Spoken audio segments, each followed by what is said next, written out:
యుద్ధంలో ఉక్రెయిన్ ఎంత నష్టపోయింది చెప్పలేం. ఎందుకంటే వాళ్ళేం 30,000 మంది చనిపోయారని చెప్పాడు ఉక్రెయిన్ అధ్యక్షుడు జెలెన్స్కీ. నష్టం పరంగా చూస్తే దాదాపుగా 100 ఏళ్ళు పడుతుందని ఆయనే చెప్పాడు. అట్లాగే దగ్గరగా ఒక 100 లక్షల కోట్ల రూపాయల డబ్బులు కావాలన్నాడు ఆ దేశం పునర్వైభవం కావాలంటే, అంటే పాత పద్ధతికి రావాలంటే.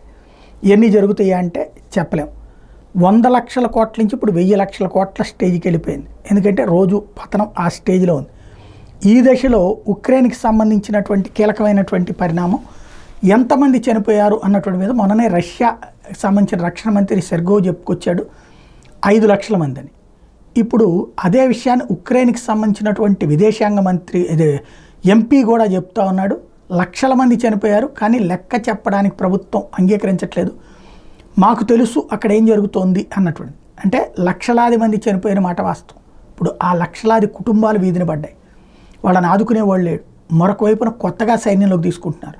శిక్షణ పరిమితంగా ఉంది, యుద్ధం అనివార్యంగా ఉంది, ప్రాణాలు కోల్పోతూ ఉన్న వాళ్ళ సంఖ్య రోజు రోజుకి పెరుగుతోంది.